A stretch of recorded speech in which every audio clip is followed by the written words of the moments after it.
So let's get started. First things first, does rejection get easier? No. No, at least not for me. I have a lot of thought processes about rejection. My relation to it has changed. In a lot of ways it hasn't. And I kind of want to share some wisdom, some comfort as we are entering the seasons of receiving grants, receiving acceptances, receiving our yeses, and dealing with our no's. What's going on? My name is Astin and I rock. And for those who don't know me, I am a multidisciplinary artist. I'm a filmmaker. I'm a musician. I sing, I act, I play bass. I've done that at all. I've been around the block and I beat the block. That's so corny and I'm showing my age, but it is what it is because it's true.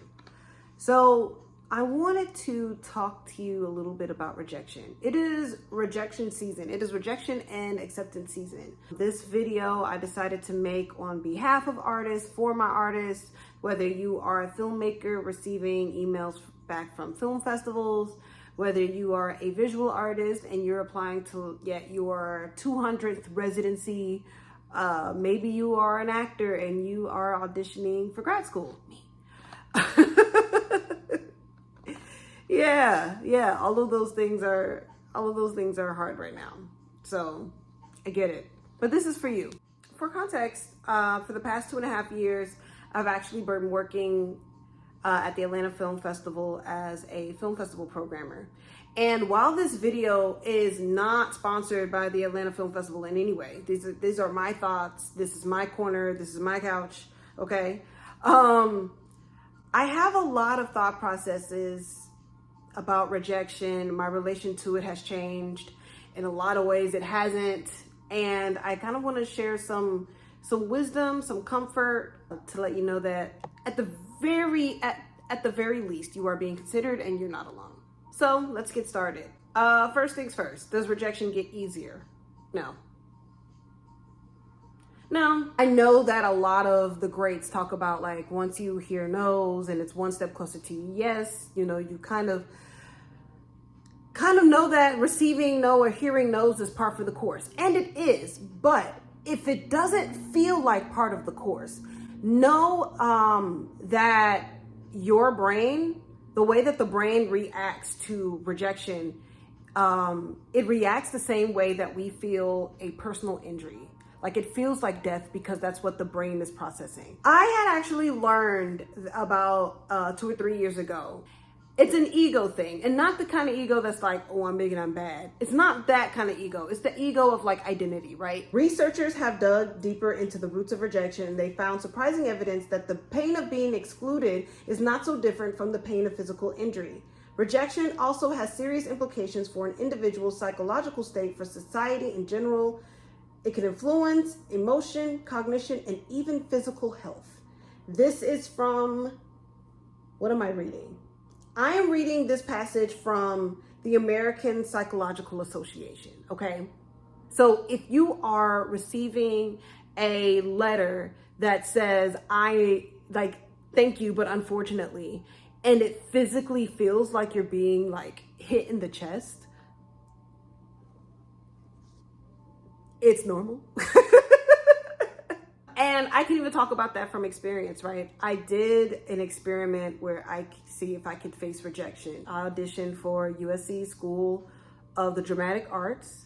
Pardon my naivety, but I'm like, you know what? I believe that I've reached a threshold of acting where if I just get a little bit more training, I can like take whatever I'm doing right now and even take it to bigger heights. Because I'm already a self-motivated artist. I just thought a little bit more training could even take me even further, right? And if they see like maybe if I'm a little bit rough around the edges, then that will inspire them to take me in. And then I like got a, cute little trip to Chicago out the deal. So why not? And I practiced and I practiced and I practiced and I started taking it more seriously. And then you get closer to the date and I'm like, maybe they'll receive me because I'm actually good. Like the fuck, like, and I get there, I do the damn thing. I leave, I treat myself to deep dish pizza. And a couple days go by and the rejection letter comes. And at first I'm like, well, I knew I was going to get rejected, so it's fine. You know, I haven't acted in a while. I know him a little bit. I know that there's people who probably have been on Broadway that have auditioned in the same room with me. I'm just blessed to have been a part of the room. I'm blessed to have been brave enough to do the thing. 20 minutes later, I'm crying. I'm having text tantrums with my friends. I'm upset about it. I'm like, whatever I was going to do tonight, fuck it. I'm not doing it anymore. It's par for the course, right? Because maybe just like how you get like a paper cut when you first get it, you're like, that's not that bad a cut. It's fine. But maybe you go to wash your hands, and maybe you like hit, you hit cold air, and suddenly that little paper cut becomes a gaping wound. Rejection is a lot like that. And I don't think you should beat yourself up for having that reaction to feeling upset. I think that I know myself can be hard on me. I know I can be hard on myself about like, well, Astin, it's not that big a deal. Like everybody gets a no. One no is closer to a yes. What's for you is for you, which I'll get to that in a minute. But at the time, I think it's important that we allow ourselves moments to be disappointed, because I do think joy is on the other side of that disappointment. So I just wanted to put that out there, because I think at times, I know, again, myself as an artist, not as a programmer, but as an artist, you get seduced by the idea of not trying anymore. You stop trying because it's like, if all I'm going to do is get a no, then what's the point? I'm here to say that no's hurt, but you fall off your bike and scrape your knee all the time. It didn't stop you from riding your bike.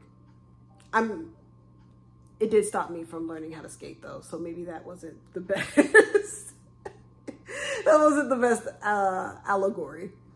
So now let's talk about my time as a programmer, right? So again, I've been with the festival for about 2.5 years. And after watching my series get denied, right, from a bunch of festivals, now as I'm sitting in the chair and saying no to other films, it was a very enlightening experience. The first thing I want to say is festivals, grant applications, grad schools, they're not really competitions. You can look at them as conferences. You can look at them as litmus tests. You can look at them as experiments to find your audiences, right? But I would encourage you not to make them the litmus test for your worth and for how good your work is. For example, the film festival gets about 6,000 to 7,000 films, right? We can only program 140, maybe 145 if we get a little stingy, right? Because it goes down in the debates, right? Don't judge my math.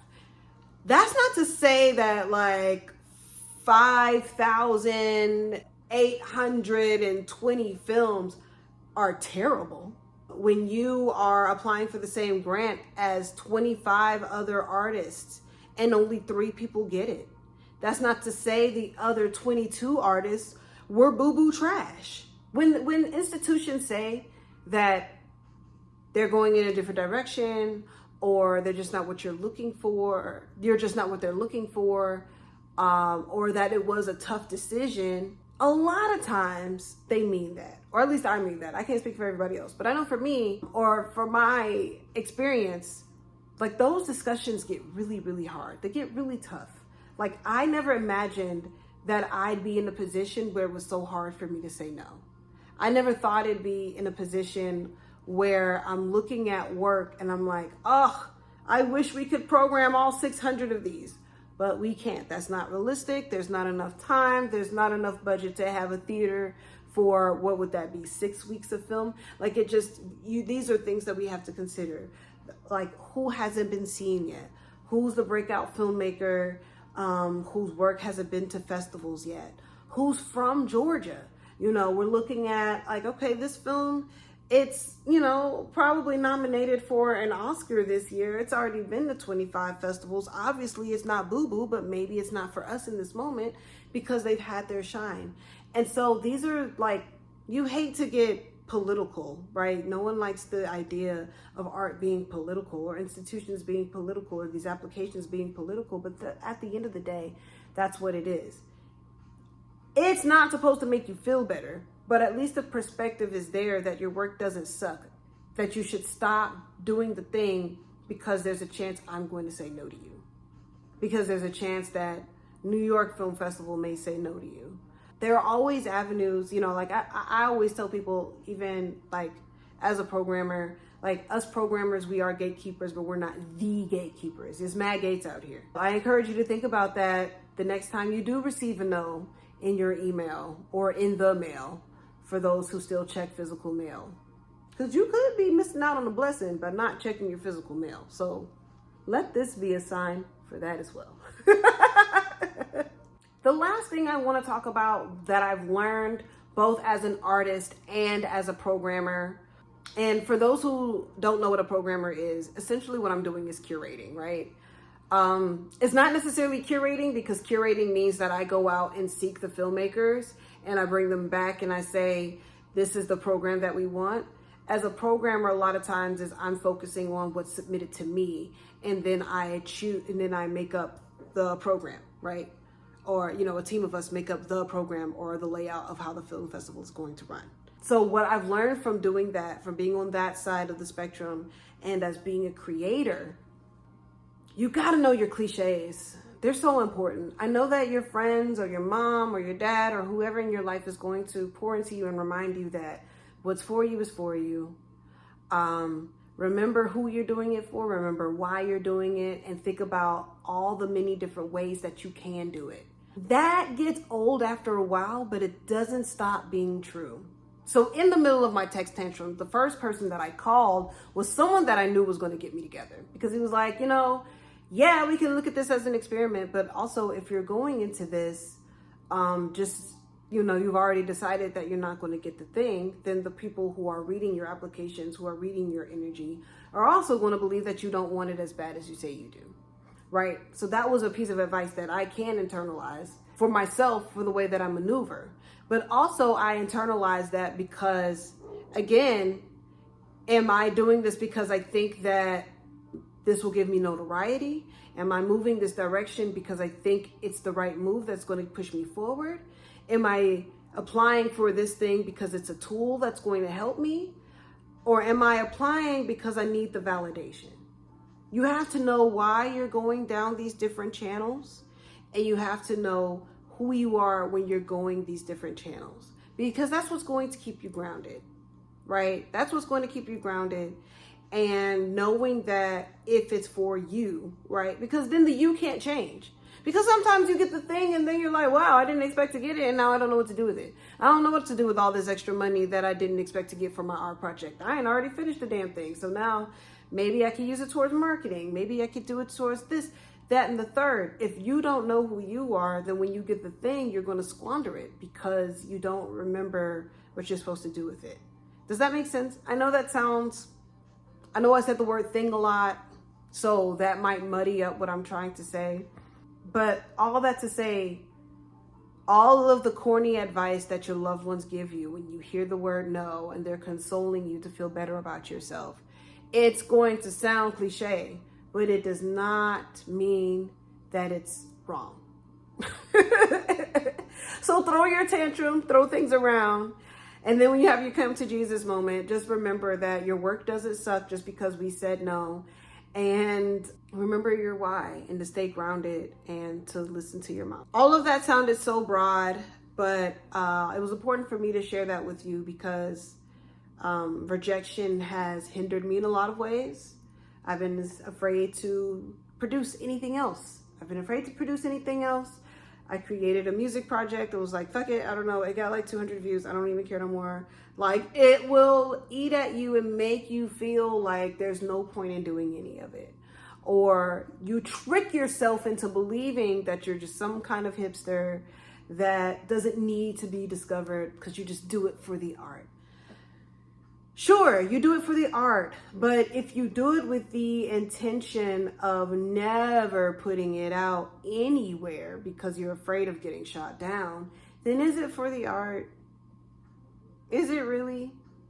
now, that's a different kind of ego, where you've already decided that people won't accept you.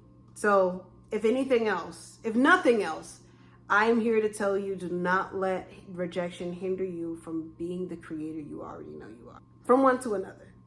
So that's my time.